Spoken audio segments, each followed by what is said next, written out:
اور پھر جو سورۃ الماعون ہے اس میں 1 رکوع ہے اور 7 آیات بینات ہیں۔ اس کا نام ماعون کیوں رکھا گیا ہے؟ ماعون کہتے ہیں معمولی چیز کو،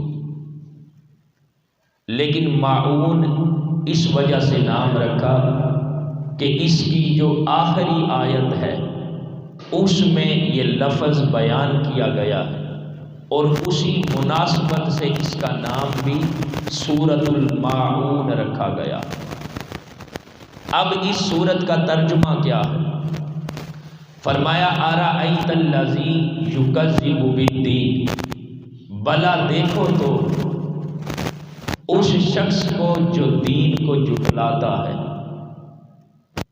فذلک الذی یدعو الیتیم، اور وہ شخص ہے جو یتیم کو دھکے دیتا ہے، ولا یحض علی طعام المسکین، اور مسکین کو کھلانے کی ترغیب نہیں دیتا۔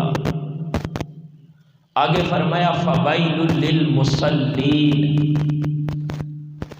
ہلاکت ہے ان نمازیوں کے لیے، الذین هم عن صلاتهم ساہون، جو اپنی نماز سے غافل ہیں، الذین هم یراؤون، اور وہ لوگ ہیں جو دکھاوا کرتے ہیں، وَيَمْنَعُونَ الْمَاعُونَ، اور معمولی چیز بھی کسی کو نہیں دیتے۔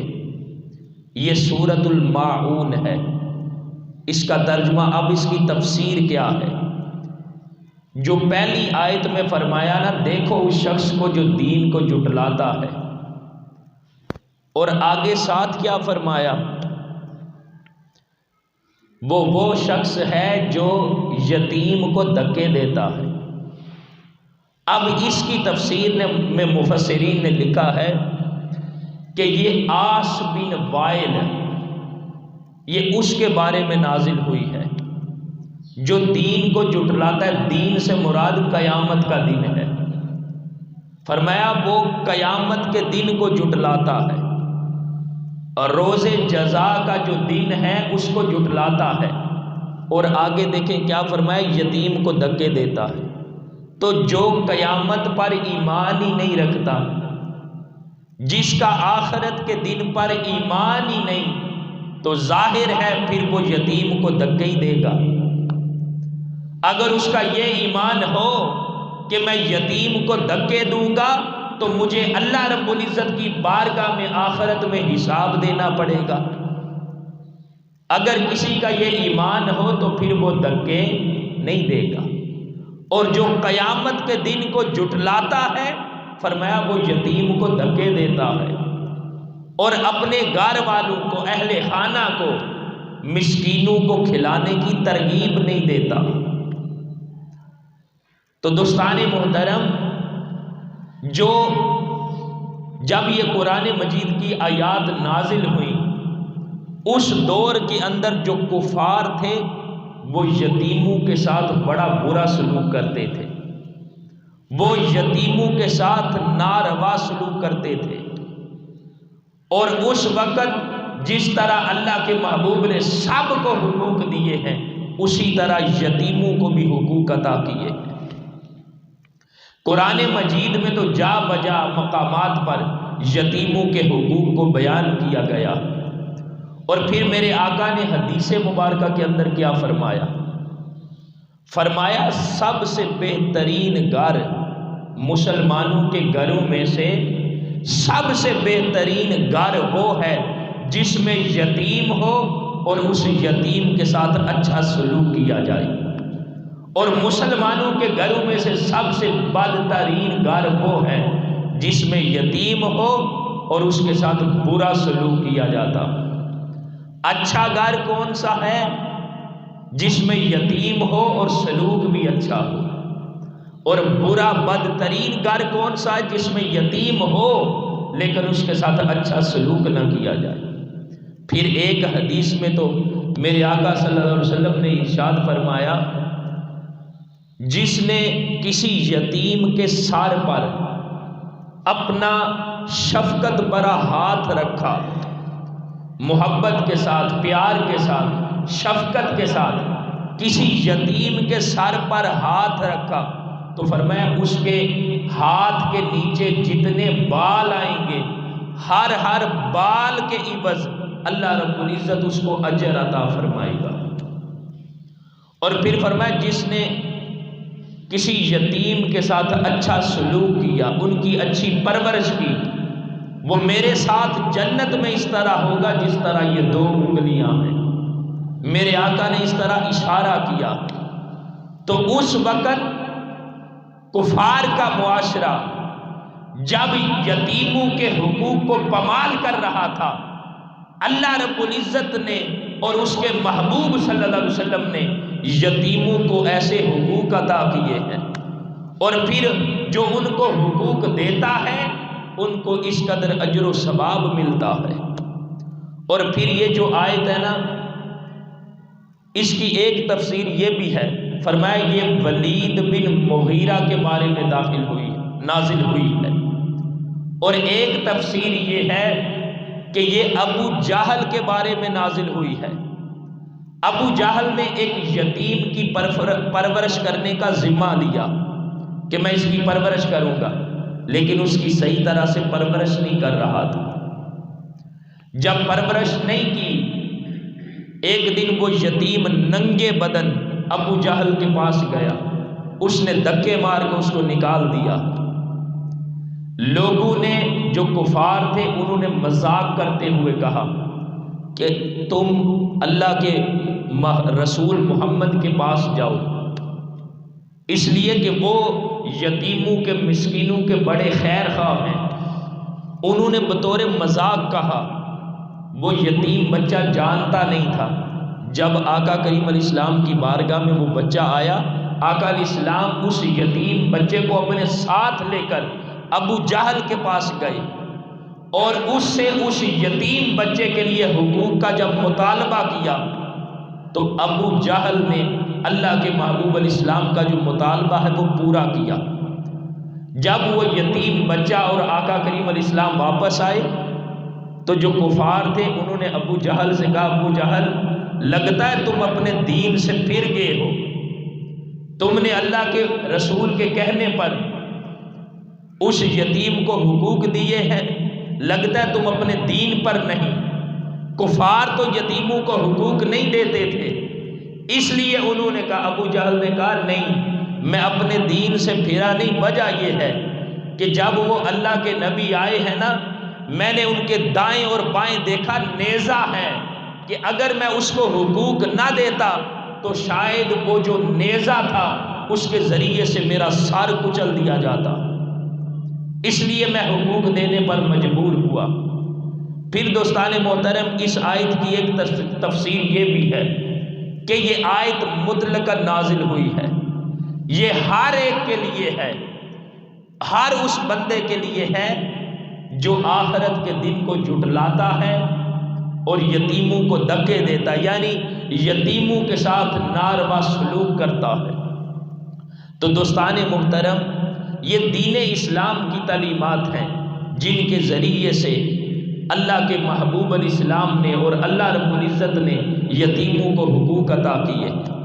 آگے کیا فرمایا، وَلَا يَحُضُّ عَلَىٰ طَعَامِ الْمِسْكِينِ، مسکینوں کو کھلانے کی ترغیب نہیں دیتے۔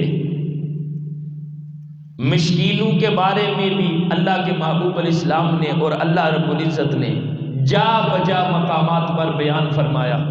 میرے آقا صلی اللہ علیہ وسلم نے فرمایا، یہ جو مسکین ہے نا، مسکین جس کے پاس 2 وقت کے کھانے کے لیے بھی کچھ نہیں ہوتا، وہ جو مسکین ہے، فرمایا وہ مالداروں سے 40 سال پہلے جنت میں جائیں گے، وہ مسکین لوگ۔ اور حضرت عائشہ صدیقہ سے میرے آقا نے فرمایا یہ جو مسکین ہیں جب یہ سائل بن کر آئیں تو ان کو کبھی خالی واپس نہ بھیجو، ان مسکینوں کے ساتھ محبت رکھو، ان مسکینوں کو اپنے قریب کرو۔ جب اپنے قریب کرو گے تو اللہ رب العزت آخرت میں تمہیں اپنے قریب کر لے گا۔ اس قدر میرے محبوب آقا صلی اللہ علیہ وسلم نے غریبوں، یتیموں اور مسکینوں کے حقوق کو بیان کیا، اور آگے کیا فرمایا؟ فرمایا فویل للمصلین، ہلاکت ہے ان نمازیوں کے لیے جو اپنی نماز سے غافل ہیں، اور جب نماز پڑھتے ہیں تو دکھاوا کرتے ہیں۔ تو دوستان محترم، یہ جو آیات بینات ہیں نا، اس وقت جو منافقین تھے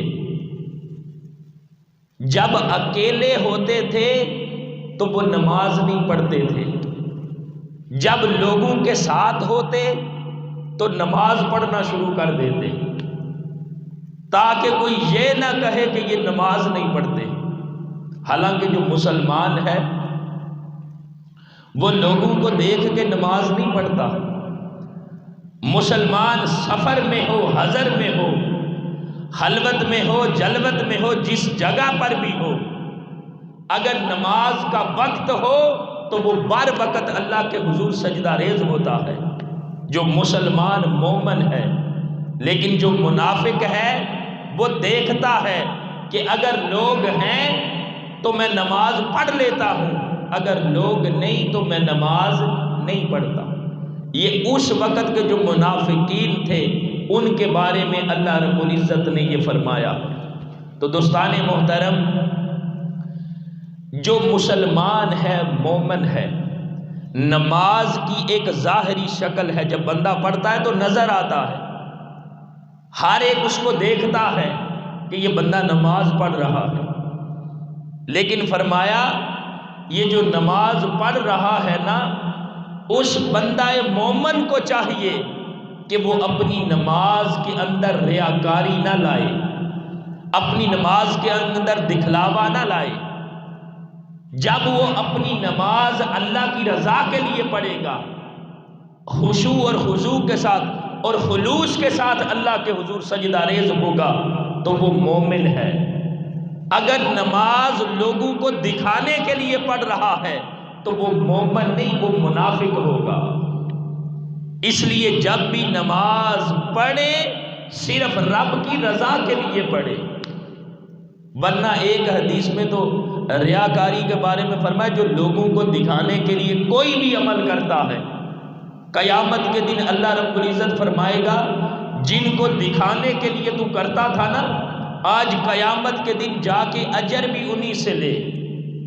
اللہ رب العزت کتنا بے نیاز ہے، جو اس کے لیے عبادت کی جاتی ہے وہ صرف اسی عبادت کو قبول کرتا ہے۔ اور اگر کسی کو دکھانے کے لیے بندہ عمل کرتا ہے نا، ایک تو شرک یہ ہے نا، بندہ رب کو نہیں مانتا، اس کی توحید پر ایمان نہیں لاتا۔ ایک شرک کی قسم شرک خفی بھی ہے، اور شرک خفی کیا؟ بندہ لوگوں کو دکھانے کے لیے پڑھتا، حالانکہ جو مسلمان ہے اس کے پیش نظر ہر وقت رب کی رضا ہو۔ وہ مسجد کے اندر اللہ کی بارگاہ میں سجدہ ریز ہونے کے لیے آئے تو اس کے دل میں ریاکاری نہ ہو، صرف اپنے رب کی رضا ہو۔ اسی لیے فرمایا تھا نا حدیث مبارکہ کے اندر کہ ان تعبد اللہ کأنک تراہ فإن لم تکن تراہ فإنہ یراک، کہ جب اللہ کی عبادت کرو اس طرح کرو کہ گویا اس کو دیکھ رہے ہو۔ اگر یہ کیفیت نہیں تو یہ کیفیت پیدا کر لو کہ میں جس رب کی نماز پڑھ رہا ہوں میرا رب وہ مجھے دیکھ رہا ہے۔ جس بندے کی یہ کیفیت ہو کہ میرا رب دیکھ رہا ہے، باقی اس کو جتنے مرضی لوگ دیکھتے رہیں، جس کی مرضی اس پہ نظر پڑے، اس کے شامل حال تو رب کی رضا ہے۔ جب رب کی رضا شامل حال ہے تو کوئی بھی دیکھتا رہے پھر ریاکاری نہیں ہوگی، اس لیے کہ وہ اللہ رب العزت کی رضا کے لیے اللہ رب العزت کی بارگاہ میں آیا ہے۔ تو دوستان محترم، جو اللہ کے حضور سجدہ ریز ہوتا ہے اس کے پیش نظر صرف اللہ کی رضا ہو، نماز پڑھتے ہوئے جس کے شامل حال اللہ کی رضا ہے وہ پکا اور سچا مسلمان اور مومن ہے۔ اگر اللہ کی رضا نہیں ہے تو پھر فرمایا وہ منافق ہے۔ آگے جو فرمایا وَيَمْنَعُونَ الْمَاعُونَ، معمولی چیزوں پر بھی منع کرتا ہے۔ اب معمولی چیزوں سے مراد کیا ہے؟ گھر کے اندر نمک ہے، نمک، اگر کوئی مانگنے کے لیے آ جائے تو وہ بھی اس کو نہیں دیتا۔ گھر کے اندر ایسی چیزیں، مثال کے طور پر اگر اس سے کوئی صرف گلاس لیتا ہے پانی پینے کے لیے، وہ بھی نہیں دیتا، تو اس کے بارے میں اللہ رب العزت نے یہ ارشاد فرمایا کہ وَيَمْنَعُونَ الْمَاعُونَ، ان کی حالت یہ ہوتی ہے جو قیامت کے دن کو جھٹلاتے ہیں نا، ان کا حال یہ ہوتا ہے کہ معمولی سی چیز دے کر بھی وہ لوگوں کو نفع نہیں دیتے، بلکہ معمولی چیزوں کو بھی وہ روک کے رکھتے ہیں۔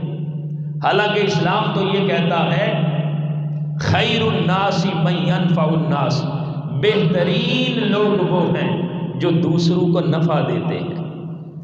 معمولی چیز ہو یا جو کچھ بھی ہو، وہ اللہ اور اس کے رسول کی رضا کے لیے دوسروں کو نفع دینے والے بنتے ہیں، وہ دوسروں کے خیر خواہ بنتے ہیں۔ انسان ہے ہی وہ جو انسانیت کا بھلا چاہنے والا، اور یہی تعلیمات اللہ رب العزت نے قرآن مجید کی اس صورت میں ارشاد فرمائی ہے۔ اسی صورت میں جو فرمایا نا، یہ ساری چیزیں یہ دوسروں کے ساتھ ہی بلونگ کرتی ہیں نا، دوسروں کے ساتھ ریلیٹڈ ہے۔ اس میں حقوق العباد ہی کو بیان کیا گیا ہے، تو جس کا ایمان آخرت کے دن پر ہو وہ دوسرے لوگوں کو حقوق دیتا ہے، وہ دوسرے لوگوں تک جو ان کا حق ہے وہ پہنچانے کی کوشش کرتا ہے۔ اللہ تعالیٰ مجھے اور آپ کو